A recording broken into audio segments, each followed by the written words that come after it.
क्यों? माता लक्ष्मी को भगवान शिव ने कहा था, लक्ष्मी तेरा विवाह मैं भगवान नारायण के साथ कर रहा हूं, तो नारायण के चरणों में तो रहेगी, पर एक बात याद रख, माता पार्वती के नयन अश्रु से प्रकट हुए बेलपत्र के नीचे शाम के समय पर तेरा निवास होगा। तो प्रतिदिन शाम के समय पर बेलपत्र के पेड़ के नीचे बैठकर नारायण की आराधना करेगी। जो तेरे नाम का दिया बेलपत्र के पेड़ के नीचे लगाएगा, उसका घर संपदा से भर जाएगा। आज भी कहते हैं दीपावली के दिन रात्रि के 8 बजे से 9 बजे के बीच में पीपल के पेड़ के नीचे जो घी का दिया और सरसों के तेल का दिया लगाता है, उसके यहाँ संपदा की कमी नहीं आती। उसी तरह बेलपत्री के पेड़ के नीचे सोमवार की सोमवार शाम के समय दिया लगाने पर हमारे घर में कितना भी कर्जा हो सब चुक जाए। कर्जा चुकता है। शिवरात्रि के दिन, मुख्य शिवरात्रि के दिन रात को 12 बजे शंकर पे चढ़ी हुई बेलपत्र, जिस शंकर के मंदिर की उठाओगे उसी शंकर मंदिर का शिखर देखकर चबा चबा कर खाइए। कभी जिंदगी में घुटने का रोग नहीं हो सकता, जिंदगी भर। पर इसका मतलब नहीं है कि तुम्हारे घुटने चालू हो जाए तो तुम शॉपिंग मॉल में ही बैठी रहो। ईमानदारी की बात है, आज के जमाने में संतों ने रिसर्च करा है। क्या रिसर्च करा कि जितनी जितनी बूढ़ी बूढ़ी सासें हैं वो तो सब नरक जा रही हैं और बहुएं बेकुंठ जा रही हैं। तो सासों ने सोचा कि भाई हम नरक काय को जा रहे हैं, बहुएं काय को बेकुंठ, बहू तो घर में रहती है और हम तो इतनी कथा भागवत में जाए, हम तो इतनी कथा सुनते हैं, बूढ़ी बूढ़ी माताएं कहती हैं तो हमें बेकुंठ जाना चाहिए, तो बहू क्यों बेकुंठ जा रही है, हम नरक काय को जाए। तो संतों ने रिसर्च करा कि जितनी बूढ़ी बूढ़ी माताएं कथा में जाती हैं, इन सबको घर की याद बनी रहती है। मैं फ्रिज में दूध रखी आई, ना जाने क्या कर रही होगी, क्या पता क्या मालूम क्या कर रही होगी, छोरा आया होगा, रोटी बनाई होगी कि नहीं बनाई होगी। और जितनी घर में बहुएं रहती हैं वो उनसे कोई भी पूछता क्यों मम्मी कहाँ गई, अरे सालासर भवन में शिव महापुराण की कथा चल रही है, अग्रवाल जी करा रहे हैं। अच्छा आज कथा का दूसरा दिन है, सियोर वाला महाराज आया, उसे कथा ही कथा की बात बहू कर रही, और बूढ़ी बूढ़ी अम्मा यहाँ बैठ के दूध और चाय को याद कर रहे। इसलिए भगवान ने कहा तू नरक वो स्वर्ग जा, जा, जा। इसलिए निवेदन है आपसे, मन चित्त वृत्ति बुद्धि सब शिव में लगा कर बैठो। हर हर, अरे हाथ तो उठाओ, दीन बंधु दयालु। अगर तुम हाथ नहीं उठाओगे वो उठा लिया तो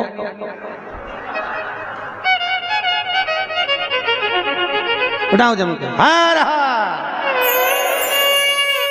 बहुत बढ़िया, अब नहीं उठाएगा वो तो हाजिरी भरता है। पहले के जमाने में आप लोगों को तो मालूम होगा, हम तो छोटे थे जब हाजिरी भरते थे, नाम आता था ना, जैसे आप लोग नाम, टीचर नाम बोलते कर लो, यस सर, बस उसी तरह शिव पुराण में हाजिरी भरते रहो। जब जैसी हाजिरी भरोगे भगवान समझेगा झे, नहीं तो भगवान तूने हाथ नहीं उठाया, भगवान समझे निपट गई, यमराज को भेज दिया ले जा। तो इसलिए हाजिरी भरते रहो। हे हर हर महादेव, देव का मतलब है देव, हाथ ऊपर जाके ऐसा कर दिया कर, देव गाड़ी देव, बंगला देव, देव हर हर महादेव देव। प्रभु करुणा करिए, शिव कर, शिव दयाल, शिव जैसा कोई नहीं।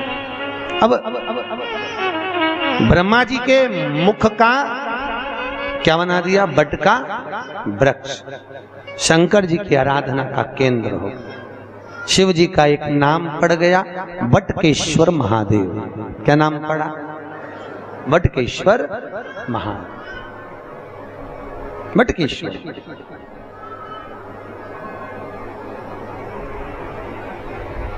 बटकेश्वर महादेव, शास्त्र कहता है जिस व्यक्ति को जीवन में कोई चर्म रोग हो गया हो,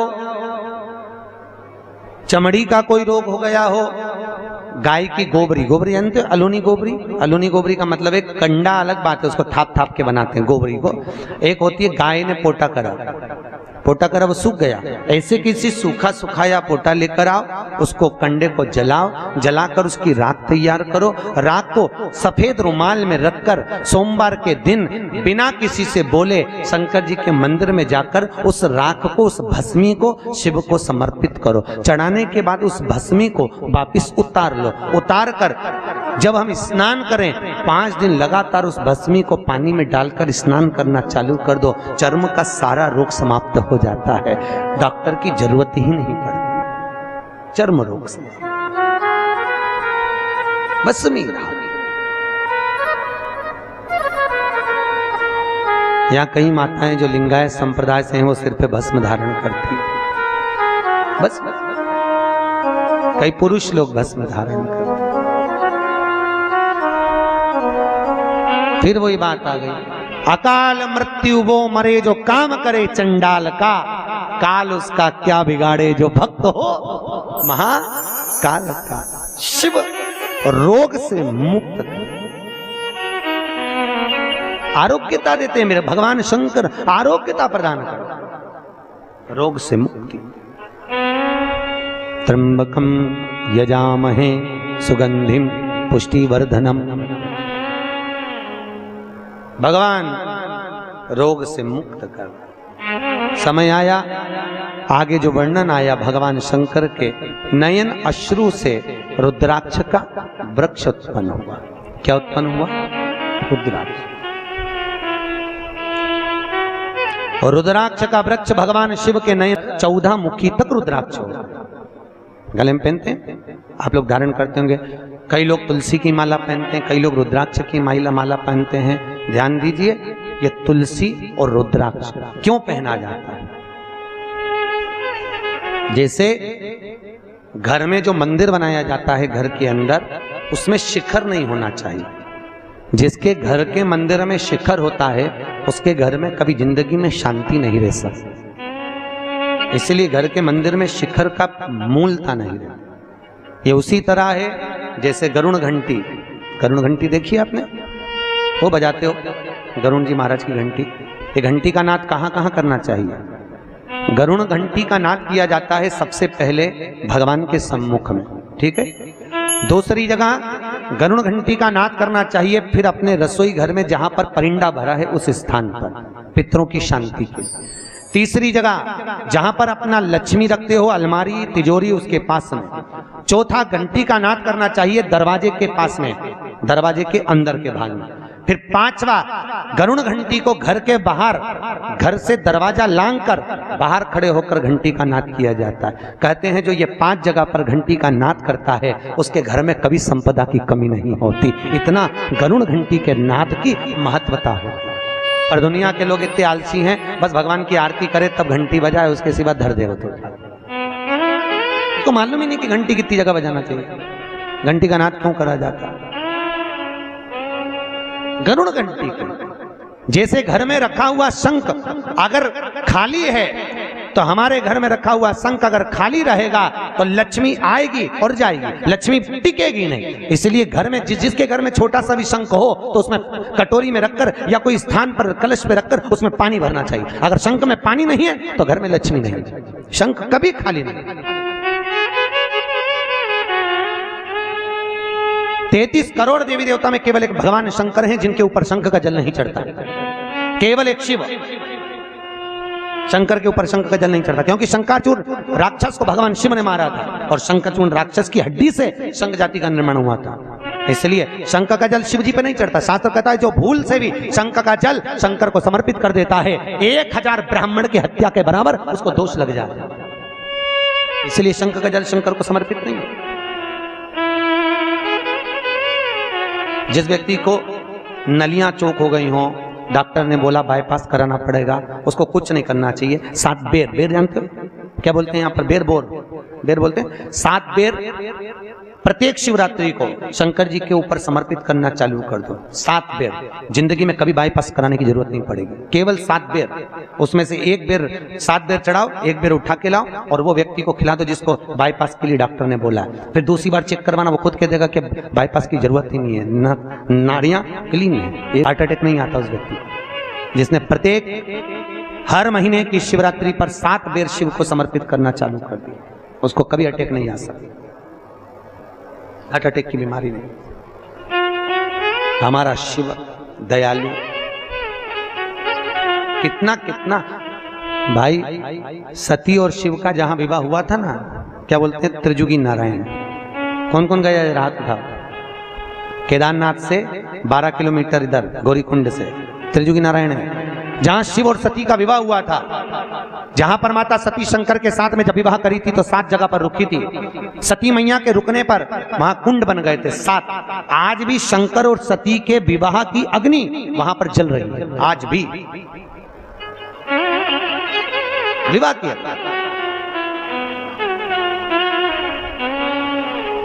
जो कैंसर का रोगी होता है, जिसको कैंसर जैसी बीमारी हो जाए, डॉक्टर भी हाथ ऊंचे कर दे, तब मेरे महादेव के त्रिजुगी नारायण का पानी दीजिए। जहां शिव और सती का विवाह हुआ था 7 कुंड बने थे, उस 7 कुंड का पानी एक बोतल में भर के ले आओ और लगभग 21 दिन तक उसको 1-1 चम्मच पानी देना चालू कर दो। कैंसर की बीमारी में आराम लग जाता है, एकदम वो स्वस्थ हो जाता है। फिर चेक करवाओ जाके, तुम्हें जिसको कराना हो। पर एक शिव के उपासना में एक फल की प्राप्ति है। फिर वही वाली बात आ गई, चोटे को कुबेर बना दिया दादा, चोर को कुबेर। तो फिर सोचो, तुम तो शिव महापुराण की कथा सुन रहे हो, ये दादा है, बाबा है। कहते हैं दादा की गोद में जब पोता बैठता है ना, खाली नहीं उठता, उसको दादा 5 रुपए 10 रुपए या टॉफी देकर ही भेजता है। उसी तरह जो शिव महापुराण की कथा में आकर बैठता है, मेरा भोलेनाथ उसे खाली नहीं भेजता, कुछ ना कुछ देकर ही भेजता, कभी खाली नहीं भेजेगा। आपसे निवेदन है, जिंदगी में कभी शिव महापुराण की कथा श्रवण करने का मौका मिल जाए, कभी शिव कथा को सुनने का मौका मिल जाए, जैसे आज बैसाख के महीने में यह अग्रवाल परिवार करा रहा है, भगवान भोलेनाथ से कहना, बाबा हम आपकी कथा सुन रहे हैं, हमको ऐसी लक्ष्मी देना कि एक बार हम भी शिव महापुराण की कथा करवाएं, ऐसी करुणा करना। बाबा से विनती करके जाया करो, देगा, जरूर देगा। और साल भर 2 साल में ये सब पूर्ण देगा कि वो खुद करुणा करेगा कि तू करा। पर तुम भूलना मत, फिर शंकर जी को नहीं तो कहते हमको तो मिल गया, आप जान दो। नहीं तो वो भूल गया था ना, कौन भूला था? कल कथा में बताया था, कुबेर जी, शंकर जी को ही भूल गए। होता है, देने वाले को लोग भूल जाते। अब ये तो व्यापार करते हैं तो उनको मालूम है, जब व्यक्ति को जरूरत पड़ती भैया भैया करके गौ माता समझ के ले लेते हैं, और जब लेने जाओ तो शेर जैसे धाड़ते हैं। अरे कोई खा के भग रहे हैं, दे देंगे, फिर ऐसा बोलते हो जब जरूरत थी भैया दे दो, अभी काम निकाल लो, निकाल। सहजता नहीं, बहुत बाबा एक मुखी से लेकर 14 मुखी तक रुद्राक्ष होते हैं। एक मुखी रुद्राक्ष लक्ष्मी के लिए वर्णित किया गया है। सबसे श्रेष्ठ रुद्राक्ष 7 मुखी होता है। कौन से नंबर का? 7 मुखी रुद्राक्ष। अगर व्यक्ति एक ठेला चलाने वाला, हाथ गाड़ी चलाने वाला 7 मुखी रुद्राक्ष को सिद्ध कर कर अगर पहन ले, जिंदगी में कभी संपदा की कमी नहीं आ सकती। कभी जिंदगी में 7 मुखी रुद्राक्ष पहनने वाले को कष्ट नहीं। 3 मुखी रुद्राक्ष बच्चों की विद्या के लिए होता है। 11 मुखी रुद्राक्ष ब्लड प्रेशर के लिए होता है। 11 मुखी। 5 मुखी रुद्राक्ष व्यक्ति के जीवन में जो काम अटक रहे हो, कहीं सर्विस के लिए, कहीं नौकरी के लिए, कहीं विद्या के लिए, किसी काम में जा रहे हो और हो ही नहीं रहा, 5 मुखी रुद्राक्ष का प्रमाण कहा गया। कितने मुखी? 5 मुखी। जैसे सूर्य को अर्घ देने के लिए जब नारी अगर पुरुष वर्ग सूर्य को अर्घ दे और उसका काम अटक रहा हो, तो लक्ष्मी लेने के लिए तो आपको बताया था कि मिर्ची के दाने उसमें डालना है, पर अगर कोई काम अटक रहा है उसके लिए कंकु डालकर सूर्य को अर्घ देना चाहिए। और अगर बच्चा पढ़ाई के लिए जा रहा हो, परीक्षा में पास होना है, सीए की पढ़ाई बैठ रहा हो या इंजीनियर की पढ़ाई कर रहा हो या कोई सेमेस्टर निकालना हो, नहीं निकल रहा, तो 21 दाने पीले चंदन के करके उसको पानी के कलश में डालकर सूर्य को अर्घ दिलाकर बच्चे को परीक्षा देने भेज दो। जिंदगी में फेल नहीं हो सकता, पास होकर ही आएगा, अच्छे नंबर से होकर। तो अक्षत डालकर भेजा, अक्षत डाल, सूर्य का अर्घ भी मूलता। आज भगवान शिव की कथा कर रही है। 14 मुखी रुद्राक्ष संपदा प्रदान करने वाला है, पर जितने छोटे से छोटा रुद्राक्ष होता है उतना सुख संपदा प्रदान करता है। जितना छोटा होगा उतना सुख देगा। क्यों पहनते रुद्राक्ष, क्यों पहनते तुलसी? कहा शिव महापुराण कहती है रोज गंगा नहाने जा सकते हो क्या? अरे बोलो तो। नर्मदा नहाने नहीं, यमुना नहाने नहीं, सरयू नहाने नहीं। प्रतिदिन व्यक्ति गृहस्थ में रहने वाला मनुष्य प्रतिदिन गंगा यमुना नहाने नहीं जा सकता। तो बाबा भोलेनाथ की कथा वेद व्यास जी ने कहा जो वैष्णव जीव गले में तुलसी पहनेगा और जो शिव का भगत गले में रुद्राक्ष पहनेगा, जब स्नान करेगा उस रुद्राक्ष का पानी, तुलसी का पानी उसके शरीर से लगता हुआ जाएगा तो गंगा यमुना सरयू सरस्वती सबके स्नान का फल उसको तुरंत मिल जाएगा, तुरंत प्राप्त। रुद्राक्ष पहनिए।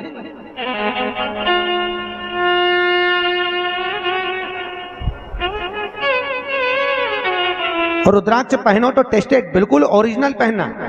धारण करिए, आजकल बहुत रुद्राक्ष मिलते हैं पर ओरिजिनल नहीं मिल पाते, टेस्टेड होना चाहिए। रुद्राक्ष की मूलता है, उसको पहन धारण करिए। शिव का स्मरण कर कर सबका मंत्र अलग अलग वर्णित किया गया है शास्त्रों में। फिर आगे जो प्रमाण कहा गया बाबा भोलेनाथ ने सुंदर आनंदमय सुख धारण कर कर कहा। भगवान शिव की आकाशवाणी होकर ब्रह्मदेव से कहा, ब्रह्मा 4 उंगल का शिवलिंग और मूर्ति घर में पूज्य होगी। मंदिर के अंदर अपने घर में ज्यादा बड़ी मूर्ति नहीं रखना चाहिए। मूर्ति अपने भूमि से 4 अंगुष्ठ के बराबर की होना चाहिए। इससे बड़ी मूर्ति घर में श्रेष्ठ होती है। और घर में जो भी मूर्त रखो, शिवलिंग रखो, गणेश जी रखो, लक्ष्मी रखो, ठाकुर जी रखो, नारायण लक्ष्मी रखो, पर वो पोले नहीं होना चाहिए, अंदर से ठोस होना चाहिए। जो मूर्ति अंदर से पोली होती है वो घर को पोला कर देती है। आपको मालूम है पहले के जमाने में लड़की देखने जाते थे लड़के वाले, तो क्या देखते थे? लड़की का मुख देख कर आते थे। क्या देखते थे? उसका पाँव। अरे जम के तो बोलो, क्या देखते थे? उसका पैर देखते थे, पाँव देखते थे। क्या करते थे? लड़की से कहते जा बेटा पाँव को गीला करके आ। लड़की पाँव को गीला करके आती थी, उसको चला कर देखते थे। जिसका पाँव गीला करने के बाद पत्थर पर जम जाए समझ लो घर को जमा ले। पांव पोला निकल गया समझ लो घर को। पहले मुख नहीं देखते थे, पहले पांव। अब आज के जमाने में तो मुख देखकर विवाह किया जाता है। लड़की घनी सुंदर है। हमारे पास ही लोग आते हैं, महाराज अग्रवाल जी बहुत लोग आते हैं, कहे गुरुजी हम लड़के की लड़की देख के आए, देखो गुरुजी कैसी है, बहुत जोरदार लड़की। हम 8 लोग गए गुरुजी, बिल्कुल नहीं बोली, इतनी जोरदार लड़की। हम 4-5 घंटा बैठे, बिल्कुल नहीं बोली। आप बताओ कैसी है? हमने कहा कैसी है वो तो तुम देखिए, पर वो काय को बोलेगी, अभी काय को बोलेगी, जब वो बोलेगी तो तू भी डोलेगी। बोलेगी काहे बोलेगा?